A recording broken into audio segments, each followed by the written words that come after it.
Shalom, selamat pagi, jemaat yang dikasihi Tuhan. Senang sekali pagi hari ini kita boleh kembali mengikuti ibadah doa fajar. Semua karena kebaikan Tuhan dalam hidup kita. Baiklah, sebelum kita mulai ibadah doa fajar pagi hari ini, kita akan tundukkan kepala, kita berdoa. Bapa, kami mengucap syukur Tuhan untuk pagi hari ini. Terima kasih Tuhan untuk penyertaan-Mu di sepanjang malam sampai pagi hari ini Tuhan.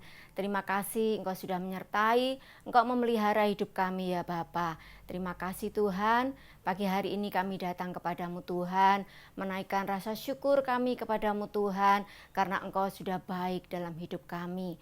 Terima kasih Tuhan, terima kasih Engkau mengurapi kami semua Tuhan. Anak-anak yang ambil bagian pelayanan pagi hari ini Tuhan, kiranya pelayanan kami Tuhan boleh menyenangkan hati-Mu dan juga memberkati jemaat yang mengikuti ibadah pagi hari ini ya Bapa. Terima kasih Tuhan, terima kasih. Kiranya Tuhan Engkau memimpin ibadah pagi hari ini dari awal, pertengahan hingga pada akhirnya. Kami menyerahkan ibadah kami Tuhan, semuanya ke dalam tangan-Mu, ke dalam tangan pimpinan-Mu Tuhan, di dalam nama Tuhan Yesus Kristus. Haleluya, amin. Mari jemaat Tuhan, kita akan menyembah Tuhan. Kita mengucapkan syukur kepada Tuhan. Tuhan yang sudah begitu baik dalam hidup kita. Hanya dekat padamu Tuhan, hati kami merasa tenang. Haleluya Yesus.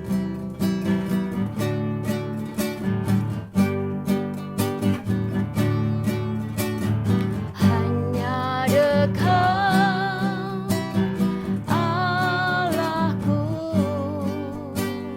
rasa tenang hatiku, Kau sertai jalanku sepanjang hidupku. Hanya dekat padamu, hanya dekat padamu, ada kekuatan baru. Kaulah perlindunganku, keselamatanku.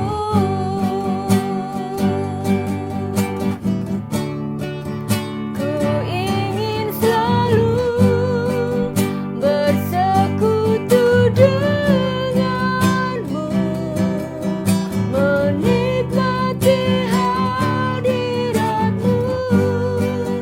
Biarkan Roh-Mu tinggal dalam hidupku. Sungguh indah bersamamu selamanya.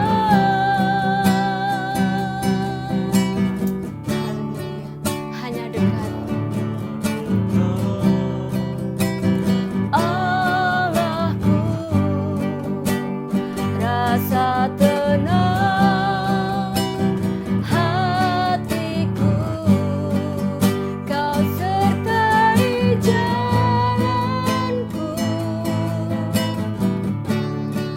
sepanjang hidupku.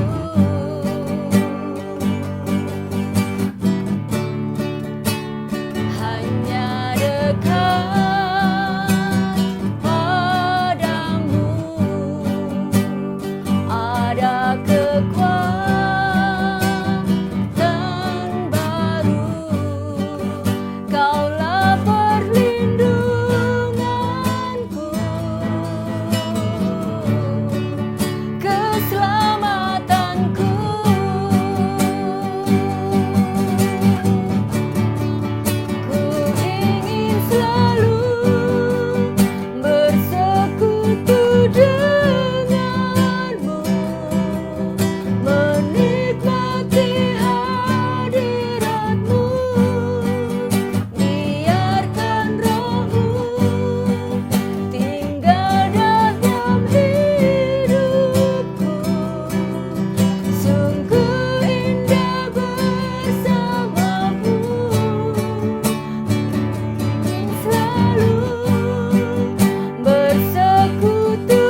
Bapa di dalam surga, kami mengucap syukur dan terima kasih kepadamu Tuhan. Di kesempatan pagi hari ini kami boleh bangun pagi dengan tubuh yang sehat. Kami merenungkan firman-Mu Bapa. Kiranya Allah Roh Kudus memberikan pengertian buat kami Tuhan. Agar benar-benar apa yang kami berikan itu bukan dengan pikiran hamba-Mu, tetapi Roh Kudus yang memberikan pengertian bagi kami semua. Sehingga hari-hari ke depan kami Tuhan penuh kemenangan dan kepastian. Terima kasih, urapi kami semua Tuhan. Bahkan anak-anak-Mu yang mendengarkan firman-Mu, kiranya diberkati dengan firman-Mu ya Bapa. Dalam nama Tuhan Yesus kami mengucap syukur dan berdoa. Amin.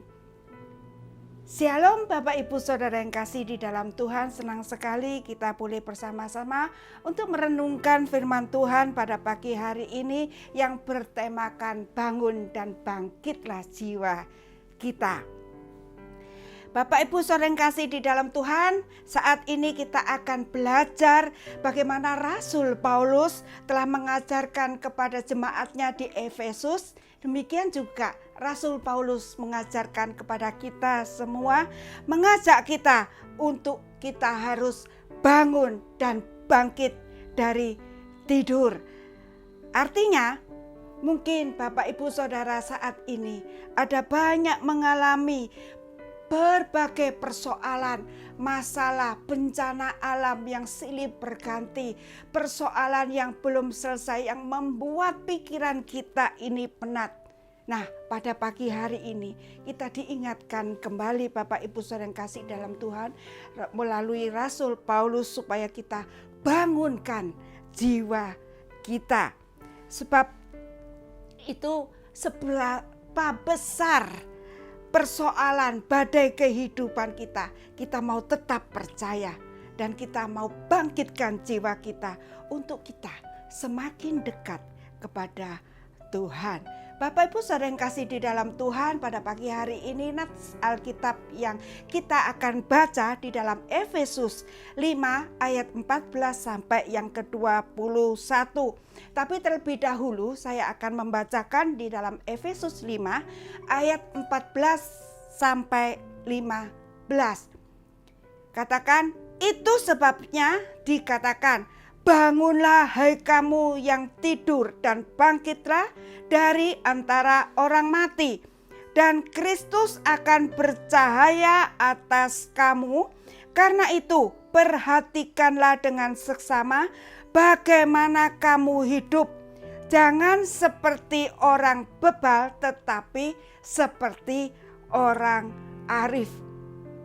Saya sangat yakin dan percaya kita semua tidak akan menjadi orang bebal, tetapi orang yang selalu mau mentaati, menuruti nasihat firman Tuhan. Karena apa? Karena kita ingin hidup kita penuh dengan kemenangan dan kepastian. Amin. Bapak Ibu Saudara yang kasih di dalam Tuhan, saya merasa bahwa hari-hari ini semakin cepat, yang dikarenakan dengan tuntutan kesibukan sehari-hari, rutinitas kita yang akan membuat kita ini kalau tidak sadar kita akan jauh dan lupa untuk merenungkan dalam keseharian ini, merenungkan firman Tuhan. Karena padatnya acara setiap hari yang harus kita kerjakan. Nah, Bapak Ibu Saudara yang kasih di dalam Tuhan, pada kesempatan pagi hari ini kita mau belajar dan melakukan nasihat dari Rasul Paulus yang katakan, perhatikanlah dengan seksama bagaimana kamu hidup, bagaimana kita ini hidup. Dalam Efesus tadi katakan berarti yang pertama, jangan mengisi waktu dengan hal-hal yang sia-sia.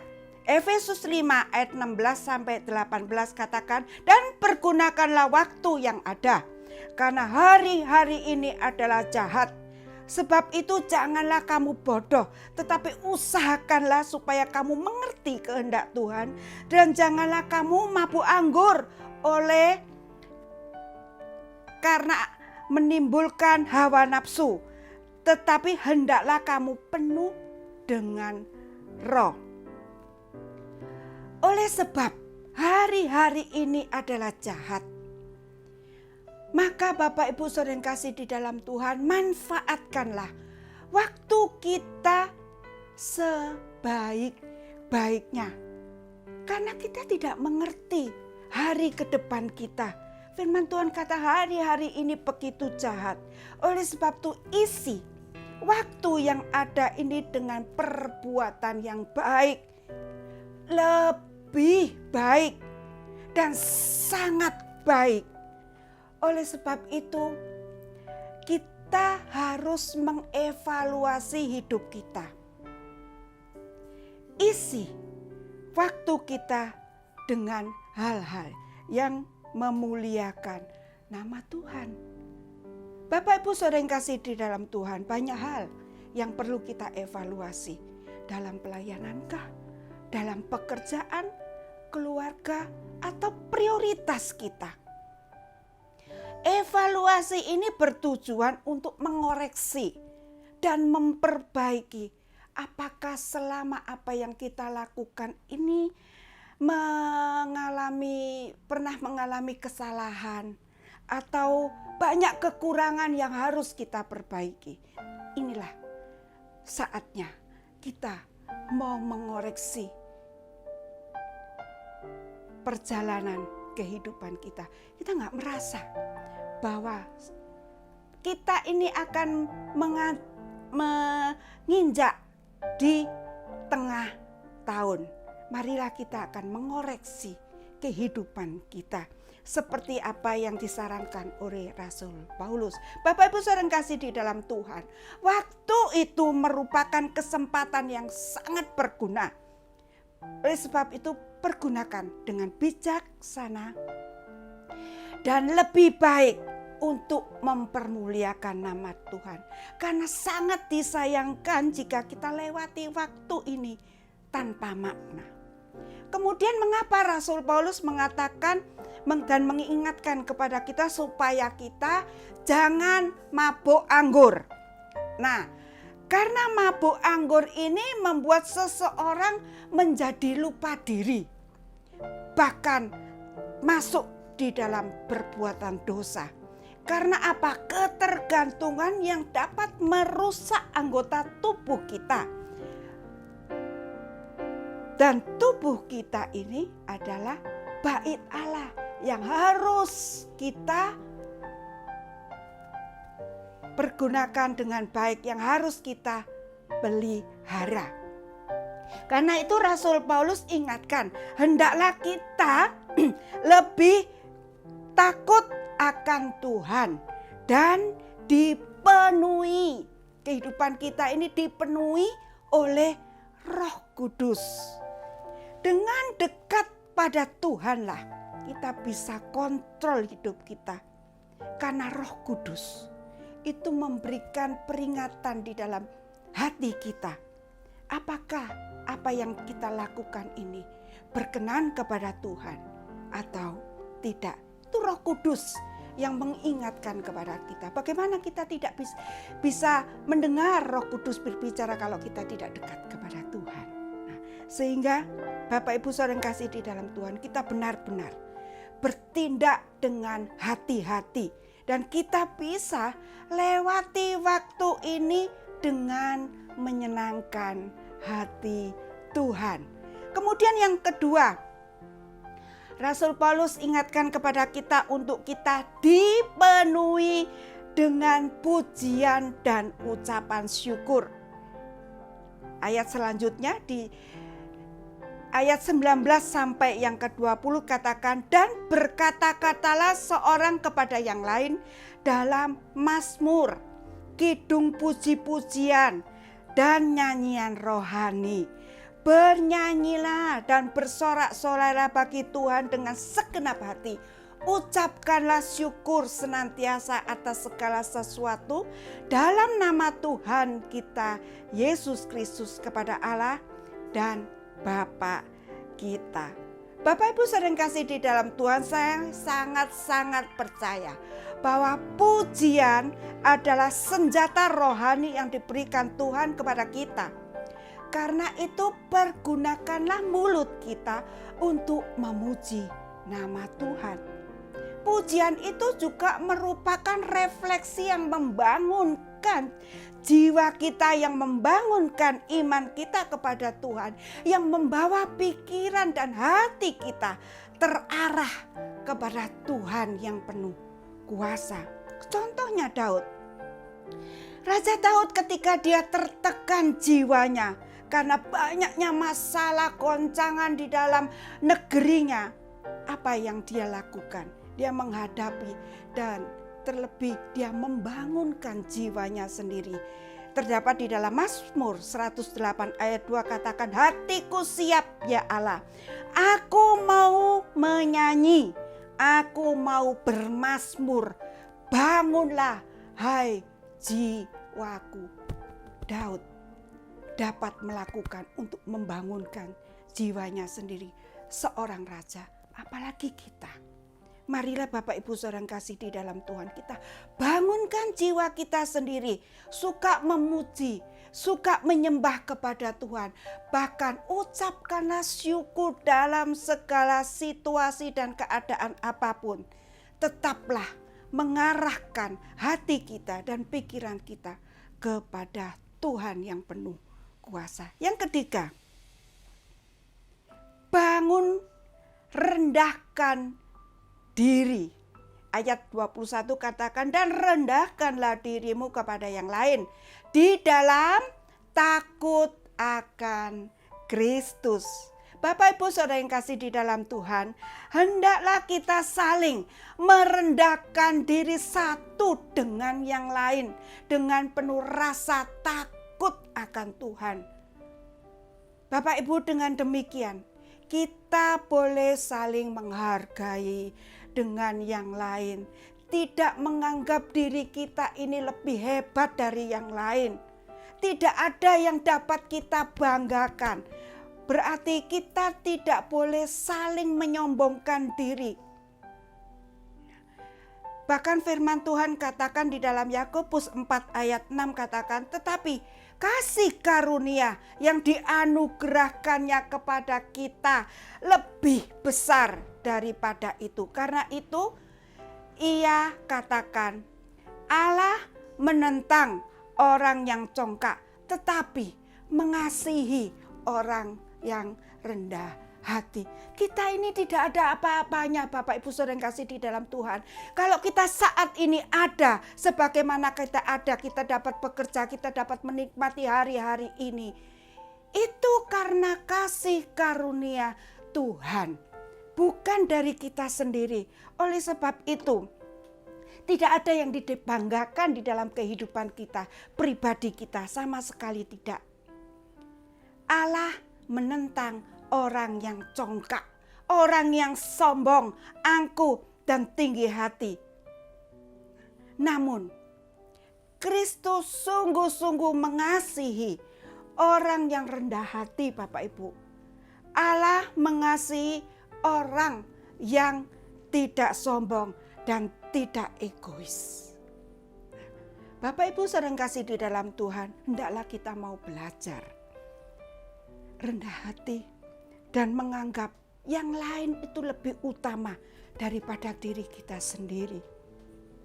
Bapak Ibu saudara kasih di dalam Tuhan, ketika hal inilah yang Rasul Paulus ingatkan kepada kita. Namun terlebih dahulu kita harus bangunkan jiwa kita. Ayo semangat. Semangat jiwa kita, semangat untuk melayani Tuhan, semangat untuk bekerja di dalam pribadi kita. Bangunkan jiwa kita sendiri. Namun satu hal yang harus diperhatikan, yaitu yang pertama, jangan mengisi waktu-waktu yang ada itu dengan hal-hal yang sia-sia. Kemudian hiduplah dengan penuh pujian dan ucapan syukur. Saya percaya dengan pujian, ucapan syukur ada kemenangan-kemenangan yang kita akan raih di dalam nama Tuhan Yesus Kristus. Yang ketiga, milikilah sikap rendahkan diri, tidak menyombongkan diri. Tetapi kita ingat kalau kita ada saat ini karena kasih anugerah Tuhan yang luar biasa bagi setiap orang percaya. Nah, Bapak Ibu Saudara yang kasih di dalam Tuhan, kiranya pagi hari ini kita mau merenungkan dan membangunkan jiwa kita. Mungkin saat ini kita lemah, mungkin saat ini kita mengalami ketidakberdayaan yang membuat kita jenuh, yang membuat kita bosan. Mari kita bangkit, kita bangunkan jiwa kita, semangatkan jiwa kita sendiri. Agar semakin hari hidup kita semakin dapat menggenapi firman-Nya. Sehingga kita mengalami apa? Mujizat-mujizat Tuhan, janji-janji Tuhan, kemenangan itu ada di dalam setiap orang percaya. Amin. Puji Tuhan, kiranya firman ini menguatkan dan membangkitkan kita semua.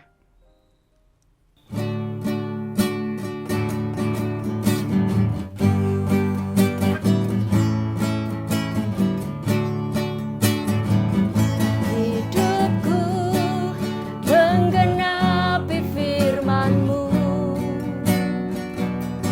tanda mukjizat sertai tiap langkahku. Kau bersamaku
di dalam surga, kami mengucap syukur dan terima kasih kepadamu Tuhan.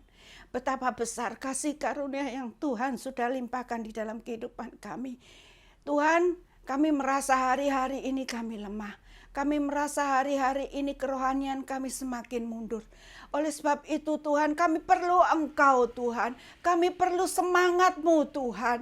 Firman ini Tuhan menegur kami semua Tuhan, untuk dapat kami membangunkan jiwa kami. Kami ingin memperoleh janji-janji-Mu Tuhan.